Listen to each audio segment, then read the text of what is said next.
Lights up the two cameras for you.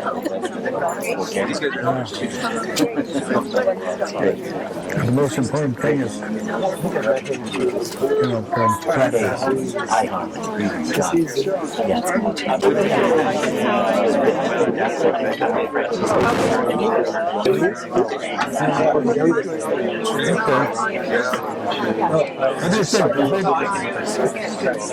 Should we put that in the ground first before you start?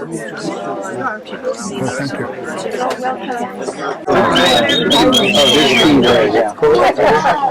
Hey, good afternoon, everybody. Welcome, and thank you for coming here to this place. We'd just like to stand up together and gather for an opening prayer. And if you just please remove your hats for the prayer.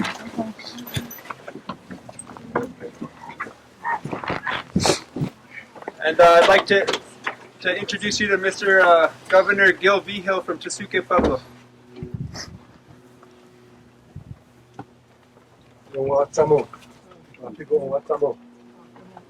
Good afternoon, and before I start, let me welcome you to Ogap'oge.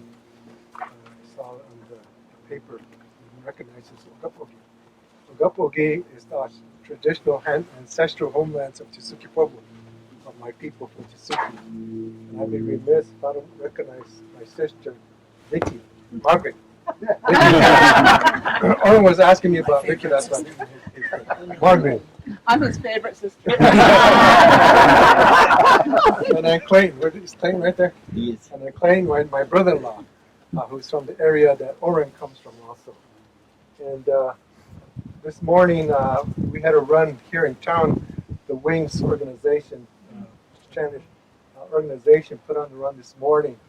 And I was asked to do opening prayer before the run also. And I didn't know this event was going on, but Oren said, Gil, you need to be there. So our elders asked us to be present somewhere, we respect that. And so I'm here, and Oren and my mom and dad go back a long way. They knew each other quite a long time, so that's how we know Oren. And he's a great friend of ours. And so they said he was going to be part of the tree planted ceremony. Certainly, I said we're happy to do a prayer. So with that, I'll go ahead and render a prayer and also pray to the tree. I was wondering, when they said they're going to plant the tree, I was wondering what kind of tree it was going to be. I was thinking maybe it's going to be another Chinese elm or Russian elm. And that's another story. They're my enemies right now. Russian olives and Chinese elms, because the way they were brought to this country. So with that, I'll do my prayer in my language.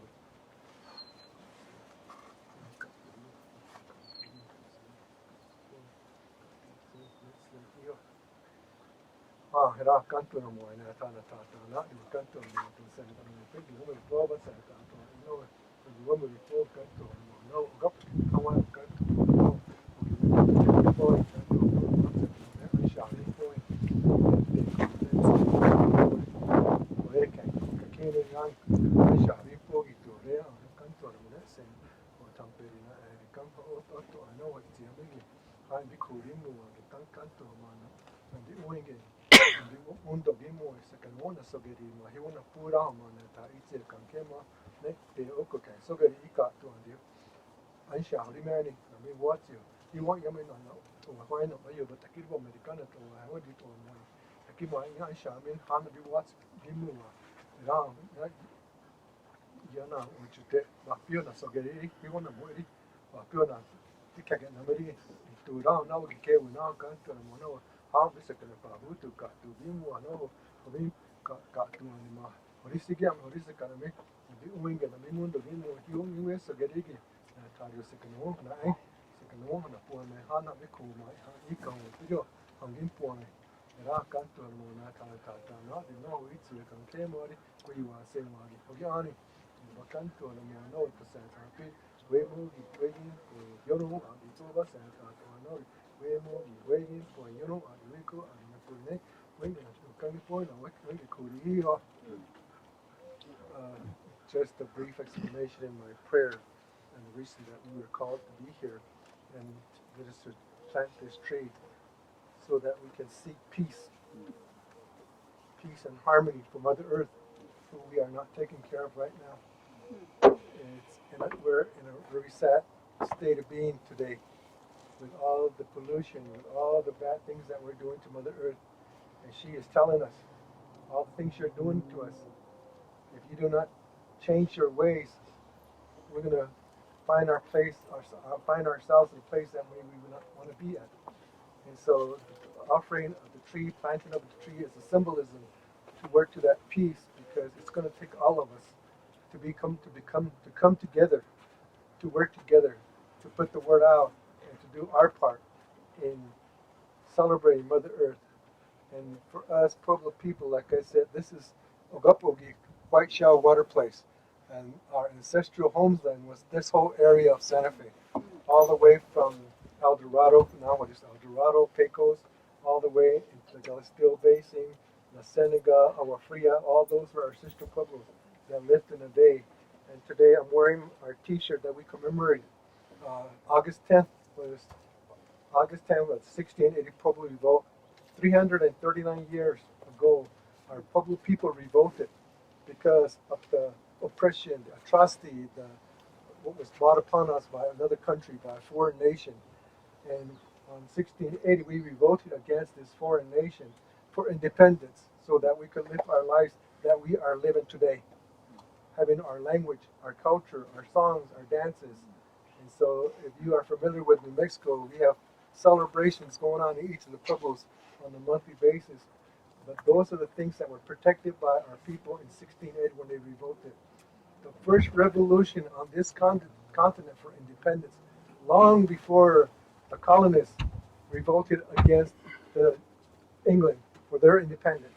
But we did that long before they did that, and for the same reason, for independence.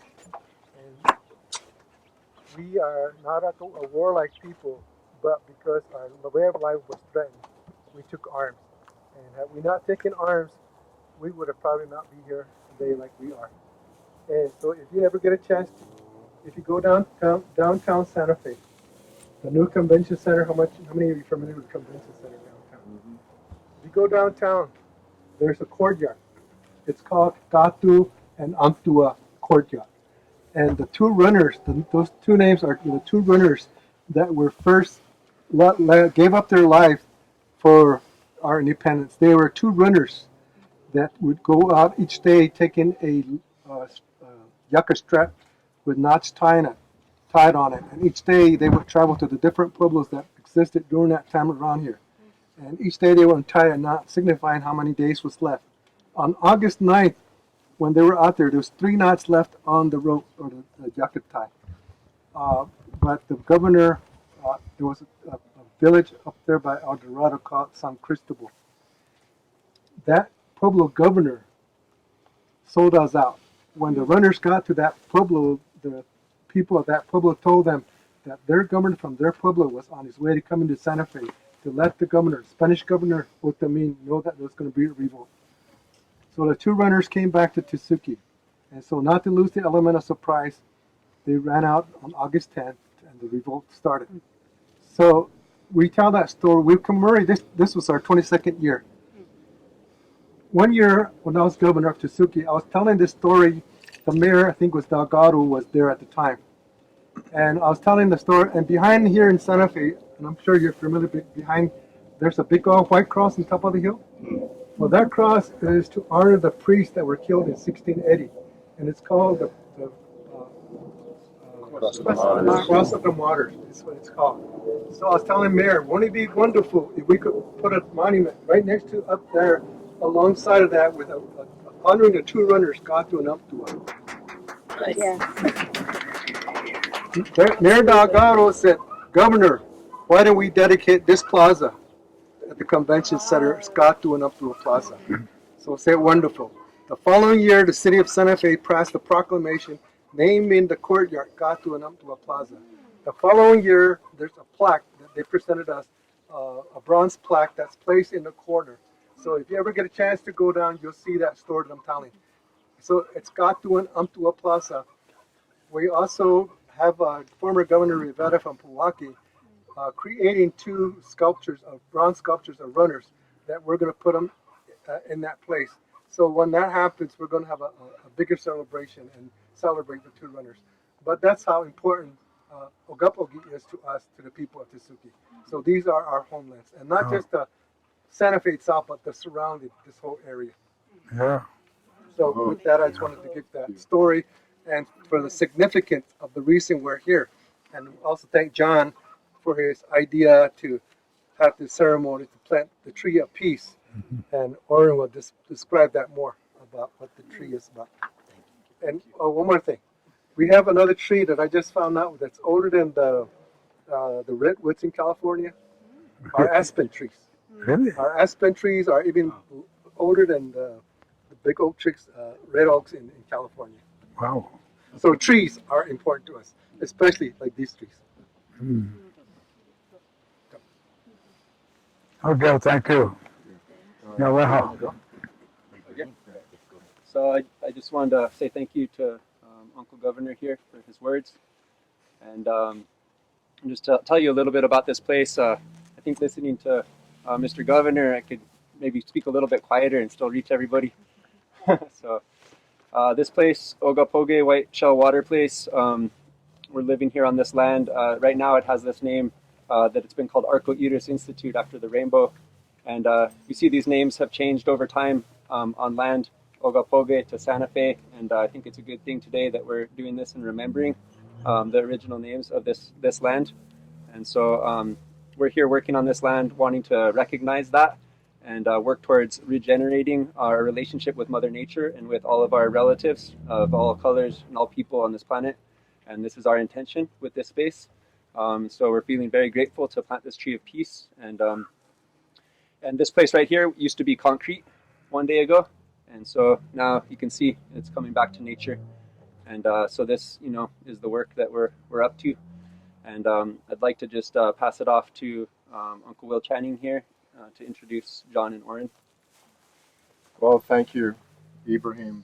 And this is really special. As I look around, there's so many family members here, and I'm talking about the sense of friends who all become family members, who all have had this great commitment in their lives to stay focused on including Mother Earth in our prayers and in our work.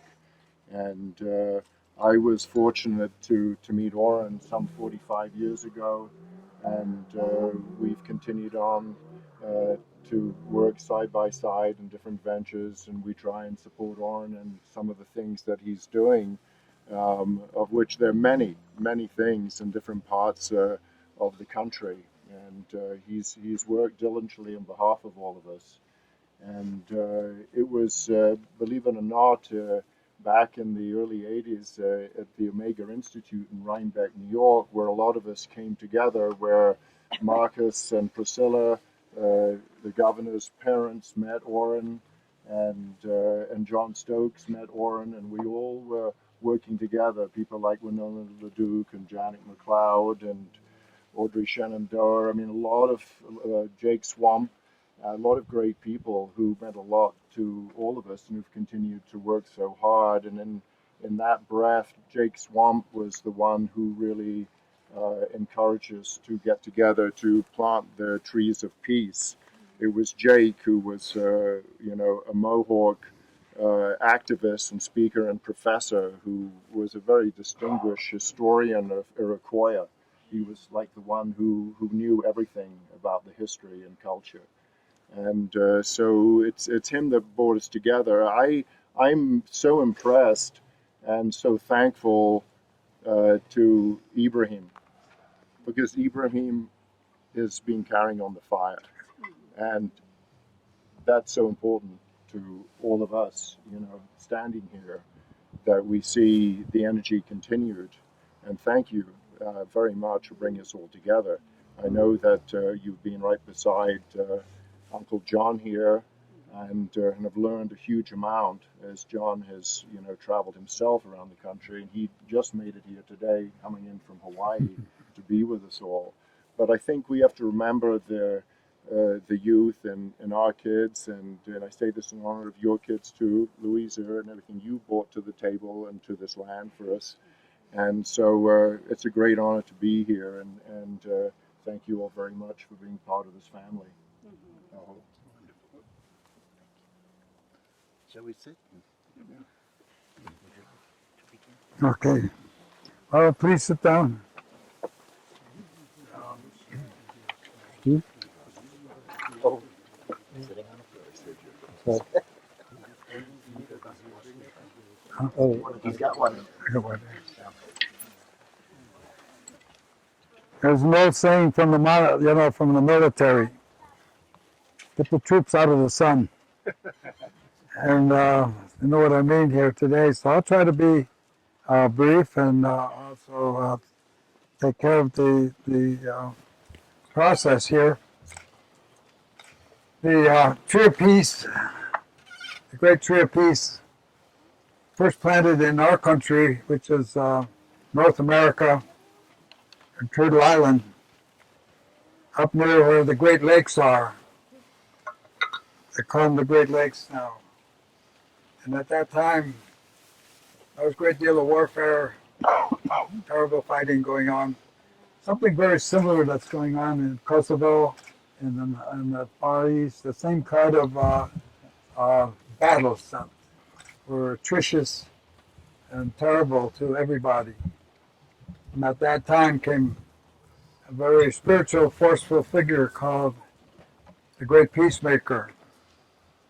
We do not use his name because at some time he said, when you call me, I'll hear you.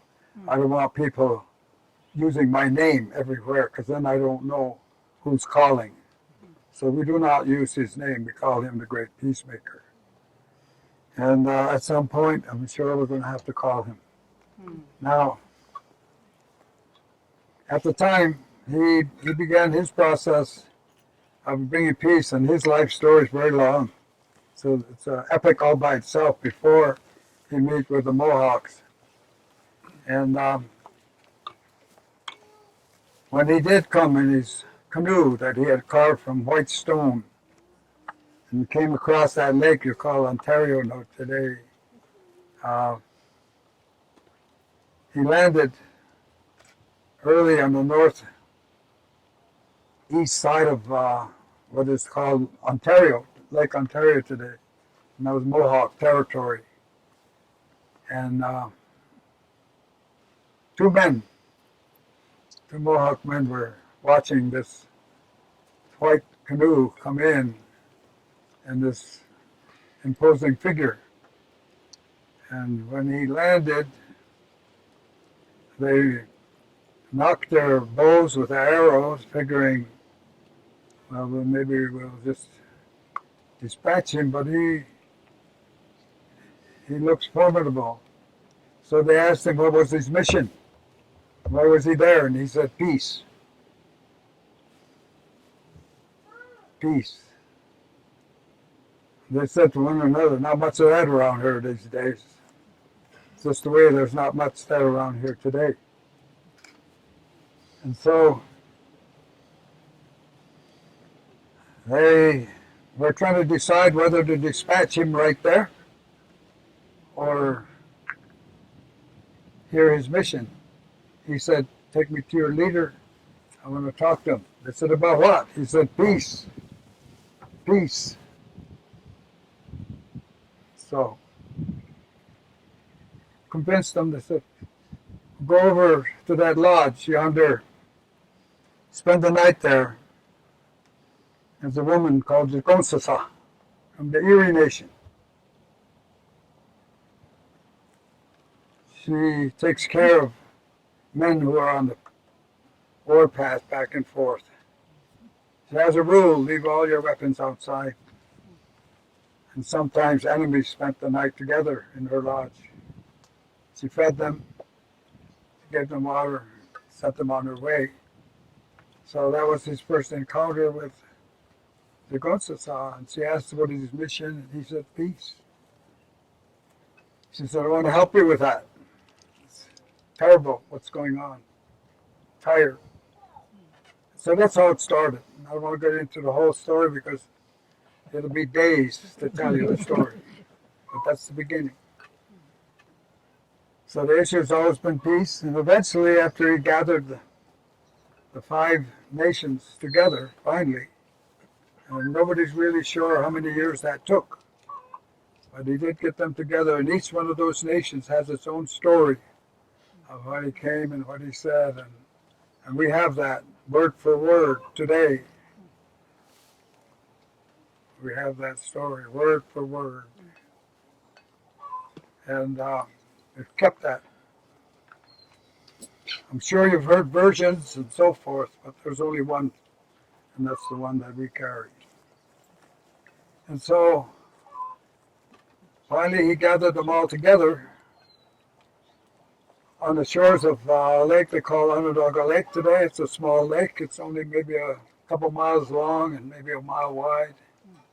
But there at that lake, he planted the first tree of peace. And he said, this tree will reach to the sky, and all will see it. And all are welcome to come here. And it will have 4 white roots of peace and truth that reach in the 4 directions of the earth. And those can follow that root back to its source and come out of the protection of the great law of peace. And that's how it all began. And at that time, he set up the structure of the leadership, set up the clans, set up the rules, explained everything in full. It was given to our people in total, complete. And he said, this is yours. This is yours to keep and promote. And so he commanded all of the men to bring their weapons of war. And as he uprooted that tree, he said, throw your weapons in here. And they threw it in, and the moving waters underneath this earth carried them in the 4 directions. So he buried the weapons, and then he left us with the Iroquois, the sacred tobacco. He said, this is your strength. And after all of that, and laying down and the laws and the ceremonies, and everything was given to us completely. A woman said, now that you have planted this tree, how long will it last? And he said, that's up to you. And that's where it sits right now. That's up to you. This tree was not just planted for the Haudenosaunee, the Onondagas. It was planted for all life, the whole world. And so in this time, in my lifetime, now to explain, I'm a runner for the Onondaga Council of Chiefs. I sit on the council. I'm a wolf. It's my clan. My son, Rex, is somewhere around. I don't know whether he's here or not. His clan is Eel. And we're a matrilineal system. And that's what the Peacemaker said. He said the earth is female. And therefore women are in charge of the earth. And that's the way it is. And so it is the woman who determines who we are in our country. All nations have their own way of saying who they are and their identity. And so it's important to keep that identity, wherever it is. Identity, knowing who you are, is fundamental to survival. So one of our Mohawk chiefs, by the name of Jake Swamp, used to plant many, many trees. I have no idea how many trees he planted, but we put one together, I know, in Geneva at the United Nations. There's a tree that we planted there many years ago now. So it must have some strength and distance to it by this time. But Jake has gone around, that was his mission. He made that his mission, to bring this message of peace to everyone, because it belongs to everyone. And it's important for us to understand that we are a species. We are, you know, I just see our friend here, Tiha, he came walking by here. He's a species. He comes in all colors, as you can see. He comes in all shapes and all sizes, but he's still a dog. Tiha. We're the same. We come in all colors and all sizes. We're still family. We're related. You can change blood. How close can you be? How close can you be if you can change blood with one another? So that's what's been lost in this turmoil that we're existing in today. And I appreciate the fact that we're planting this tree of peace, a symbol, great symbol, to encourage our people to keep that mission in mind and to understand that peace is dynamic. Peace requires work. Peace requires you move. And if you don't, then the dark force is going to roll on you. If you don't defend yourself, they're going to roll on you. You have to move. And today, that's where we're at. So in the planting of that tree, he instructed us, he said to take care of coming generations. He said, think not of yourself, think not of your family, or even your generation. He said, make your decision on behalf of generations coming, that they will have what you have today. 7 generations. He's talking the full length of a human life. Tendency of our brother who came across the water here is to shortcut things. His idea of a generation is 20 years. For us, that's just when the person becomes a semi-adult. Never mind running the world. And so I appreciate the fact that John has worked his way here and brought this about, and that so fortunate to have the speaker here to say what it was. And what he was saying was peace, number 1. 2, equity for the people, for life, equity for the trees and for the grass and for the animals and for those mice who are sitting there listening to us right now. Equity for them, responsibility for them. This is generation here. Next one. There's 6 more. 6 more. If we do what's right. That's in our hands now. So, my general advice to people of Seneca is put down your toys, act like an adult, take the responsibility of being an adult person to raise children and family and nations. Put down your toys. Or you won't survive. That's a question now, anyway. So I'm just simply a runner for the nation. That's all I've ever been. And I'm walking now because age is catching up to me. But the mission remains the same. I'm speaking on behalf of our leaders back home, of those clan mothers and faith keepers, chiefs, leaders. Oyane, not Nanga, Tona, say, I'm a peacekeeper. Oyane means peace. Those who keep the peace. That's our mission. That's the mission of the leadership of the Haudenosaunee. And that's what I'm here. I'm simply carrying that information, that voice I'm no more or no less than important than any one of you sitting here. We're all the same. We're all the same. We're just simply people. So let's do better. Let's do better. And like I say, sure would be fun watching the people of Santa Fe put their toys down. That'd be fun. On the other hand, you've gathered here to honor this event and take care of this tree, take care of it, and water it and be careful. It's a symbol. It's a symbol of peace for the future of our humanity in this world. There's nothing that says we have to be here. There's no rule, no law. And we're bound by the same laws as our four-legged friends out there.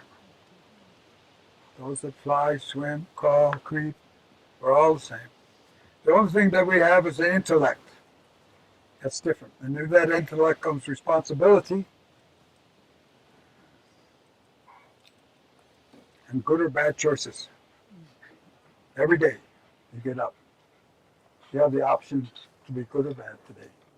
Every one of us. So, as they say back home, we put our minds together as one. But there's issues of peace, of equity, and union.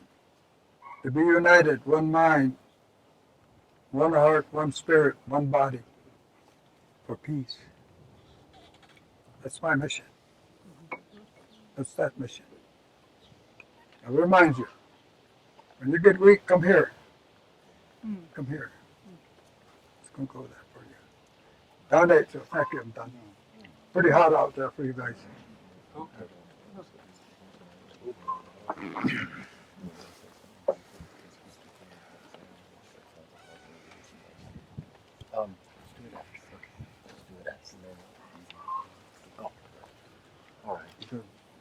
Well, greetings to all. My name is John Stokes. I live in Corrales. I really want to acknowledge Ibrahim, who came to a training with me in June and was inspired by the teachings that I shared about my time with Jake Swamp. And he is the one who put this all together. And I'm so fortunate, I'm so honored to be with Oren. The last time we worked together was in Santa Luokta, over the Arctic Circle, with some Sami people, with some reindeer herders. That was the last time I saw Oren. And thank you, Gil, and thank you, Clayton and Margaret, Will, all of you. I just thought I would speak for a few minutes about Jake and how I came to the Iroquois. I think there's some interesting information for you. I was 7 years in Australia working with the Aboriginal Australians. It was before the stolen generation. It was before the time when they learned that they had all been taken from their families. And I was part of the uncovering of that information. And I was given a tape recorder and a list of names, and I went around and I recorded people, and I learned many things. And I learned that they knew how to track. Everybody could track, and I couldn't track. They could track and survive, and I didn't know how. And I came to see that it was a very human skill and a very deep skill. Some might say the art of tracking, the origin of science. Science is observation, tracking is observation. And I studied and I learned from an elder named Jimmy James, a Pijanjara tracker, very famous. And I left Australia in 1984, not quite knowing what I had. And I met some Mohawk artists and editors from the Akwesasne Notes, which was a beacon of consciousness. The Aborigines were so impressed with the way the Iroquois could conscientize what they were feeling, but didn't know how to say. And the Iroquois had a tremendous respect for the Aborigines, and the Aborigines for the Iroquois. So I became a runner when I could still run. I kind of slow run, semi-walk now. And so I began traveling back and forth. They would say, bring us a map. We don't know where those guys live. Bring us a map. And so I would do that. And one day they walked me out into the woods and they asked me, show us how those guys see. And I said what I saw. And they said, would you show our kids that? And I began some camps with Ray Fadden. And he was a man who took the Confederacy through the 1930s in a very dark time, when the Indian people were not allowed to speak their language, when they were not allowed to marry each other in New York State, in this country. And it was a hard time, and Ray Fadden was instrumental in running camps for the youth. So he came to me and he asked me, what are you going to do in these camps? And I said, I'm going to teach them fire making, shelter building, tracking, and just plug them in so they're self-reliant in nature. And he said, you don't have to say any more. I did what you're doing in the 1930s. And you see all those chiefs and clan mothers? Those were my campers. He said, you be the boss. I said, nuh-uh, you the boss. He said, we'll both be bosses. So we began to do a series of camps. And one day, Jake Swamp came to watch what we were doing. And he said to me, what I think you're doing with this tracking is you're tracking the truth. I wish that everybody could look at American history with the eye of a tracker. Then they would see what really happened. And that was fascinating. And he said, let's put our nonprofits together, the Tree of Peace Society and the Tracking Project. He said, you're good at coming up with names. So I came up with the name, Tracking the Roots of Peace. And we would do a tracking course for the kids, and then one day would be a Tree of Peace planting. Because he had taken that act of the peacemaker and the symbolism of planting the Tree of Peace to remind everybody of what they had done, and he turned it into a ceremony, which we could do, and which we did all over the world. So I've just come back from Maui, where we have a Tree of Peace, and we planted an ulu tree, a breadfruit tree, because the elder of the Ahupua'a, where we planted it, the land division, has a leader who is called the Konohiki, and his name is Sam Ka'ai.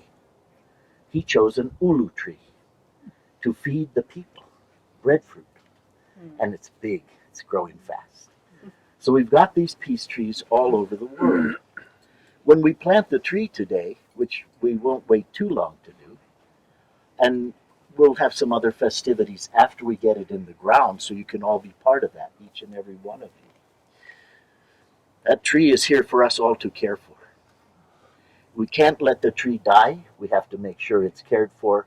And every time you want to come see the tree, you can stand under that tree and remember the words we spoke today. And the tree symbolizes the peacemaker chose an evergreen tree because peace is forever. It doesn't lose its needles. And Ibrahim worked really hard to pick a tree that kept the symbolism of the 5 nations, because there were 5 needles on the white pine tree that the peacemaker planted more than 1,000 years ago, and there's 5 needles on this tree to remember that symbolism. And what he did was he took an arrow and he asked the warrior if he could break it, and the man snapped it. And he said, that's how you'll be if you try to stand alone. And then he wrapped the 5 arrows into a bundle, and he said, break this. And no man could. And he said, that's how strong you'll be if you stand together. And let no one pull their arrow from the bundle, because you will weaken us all. The white roots Oren described, the greenness of the tree, the 5 needles in the bundle. And then he put an eagle in the top of the tree. And the eagle was to symbolize what Oren has asked us all to do, to wake up, put down the toys, and be vigilant. Because the price of peace is vigilance. That we all keep our eyes to the distance. If we see anything coming that might disturb the peace, we are to call out like an eagle and alert everyone so that we can maintain the peace. So there's a tremendous symbolism to the tree, the way that we're going to put it in the ground. And we're going to do it like Jake used to do it. What he liked to do is put it in the ground, water it in, have everybody come, and every one of you and all the little fellas, and take some dirt and place it on the tree so you know that you were part. And then we'll water it in, and then I think Ibrahim had somebody in the audience who was going to sing us a song. Can I make a request? Yes, because Jake always liked someone to sing a peace song for the tree, and we'll all circle the tree. Jake gave me a lot of duties before he left. He asked me to put out a version of the Thanksgiving address, Onondaga and Seneca, the words that come before we do anything important. And I nodded and said I would. And then he added, and translated into all the languages of the world. And I half-heartedly nodded. He said, so that one day in the future, when all the young people get together and they ask someone to do an opening, one of them will stand up and do the Thanksgiving, and all the young people will say, that's the same prayer I was going to give. And they will find themselves united. So we've done 11 languages of the Thanksgiving. And I think it's been useful, Oren told me, to be able to put that book in the hands of a foreign leader and say, this is what I'm talking about. Yeah. So the joke was that every time people asked us how we were going, Jake and I would smile and say, ever since we met, he's stoked and I'm swamped. I remain swamped. So with that, and with a great admiration for Oren, with a great admiration for the Lyons who have maintained this system, which exists to this day after 1,000 years. And I'm going to add one more piece. Jake said to me, the first 250 years were really hard. And then it got worse. And then they came and they burnt our villages and we escaped to the hills with nothing but the clothes on our back and our language. And one of the things we lost was the training of the young people. And that's something you can help us with. So you hear about my work and the tracking project. It was inspired by Jake, by the Iroquois, to help with that piece that I could help with.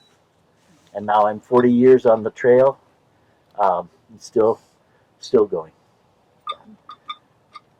So with that, Ibrahim, why don't we move to the tree and bring the water close at hand? And if you all would like to Should put that come out in to our where you can recorded see or be part of, if you're comfortable, stay. Why don't we get a few tree planters? Where's Chris Wells? Right here. Okay. Do you have that piece of pipe? And do you want the tobacco to put in the hole? Yeah. Come as close as you'd like to be part of. No videotape this part. If you won't videotape this part, please. For guiding us and grandmothers for helping us. And I feel the spirits of this time. They're telling us that we're the ones. So, let us all sing together.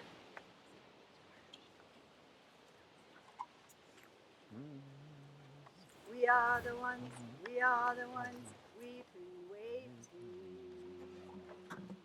We are the ones, we are the ones, we've been waiting. We are the ones, we are the ones, we've been waiting. We are the ones, we are the ones, we've been waiting. We are the ones, we are the ones, we've been waiting. We are the ones, we are the ones, we've been waiting. We are the ones, we are the ones, we've been waiting. We are the ones, we are the ones, we've been waiting.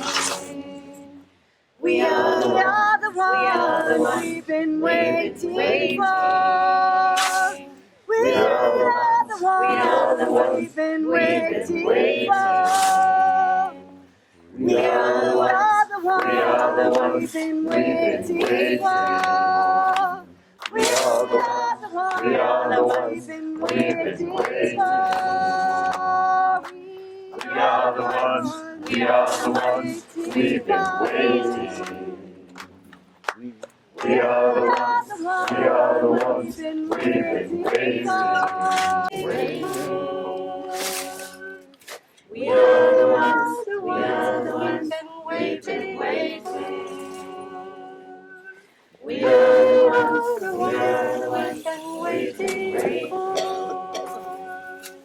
We are the ones, we've been waiting for. We are the ones, we've been waiting. We are the ones, we've been waiting. We are the ones, we've been waiting.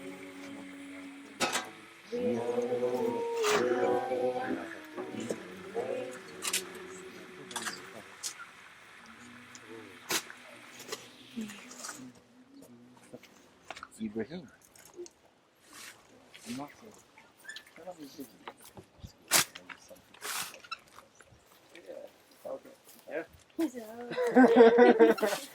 Oh yeah. Someone else. Huh? Thank you, everybody, for coming here today. Thank you, Ibrahim. Ibrahim. Yeah, I was just thinking back in the beginning there, I forgot to mention yours and your partner, Tim and Cole, who are stewarding this property right now, and so thank you for that. Yay.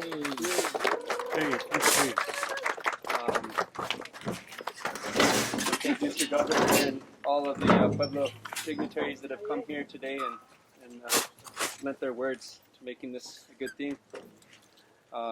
Mr. Oren Lyons, Will Channing, John Stokes, and let's see, Clayton, my brother Brian. Thank you. If I'm missing anyone, thank you to everybody. And I'd like to, again, wholeheartedly welcome you to come back to this place anytime. The reason this pipe is here on this side is it's delivering water down to the roots, beneath the roots, to encourage deep growth. And it's on the side here that's uphill. And down here on the downhill, there's a spot that collects water off the porch over here, off the patio. And so the roots are going to grow here a lot. And so if we put some water down there, it's going to help that get a strong root base. And so you can come put water there or put water on top. And there's this old walking trail here called the Arroyo Chinito. If you live on it, you can mark the coordinates on your GPS and just walk in this way. We're planning to have more stories here and more time here. And if y'all are interested in hearing about any of that and spending time here, there's some sheets of paper sitting on the table over there next to the water, and a spot for a name and an email address, and be happy to invite you if you're interested in that. And also there's fresh water there, and kota tea, this Indian tea bush, native tea bush that grows on this property right here. So it's harvested here, and we've also, so you can drink some today, and you can also take a bundle over there. You'll see there's like a little tea bundle that was made, and there's about 100 something, so there's enough for everybody to take a tea bundle and have a cup of medicinal tea later on. And so that's about it.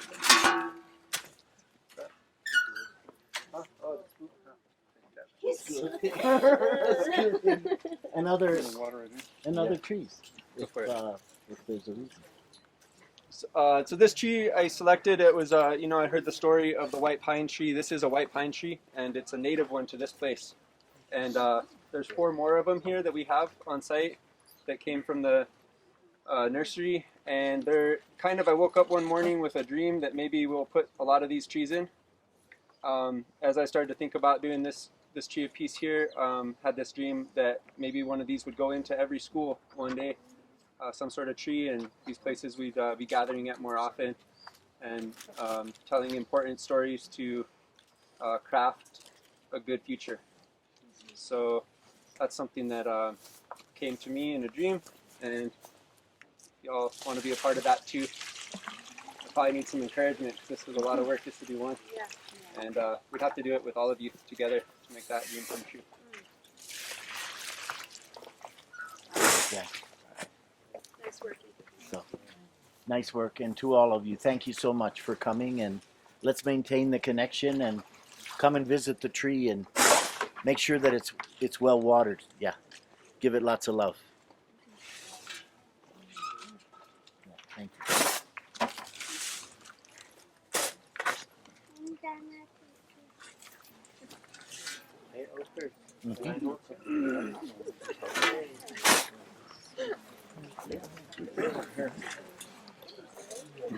That's a pretty good corn there. The little girl. Velarde. Yeah, her. Chrissy grew it up in Velarde.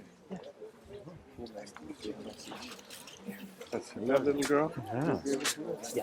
She's just in the camp. Special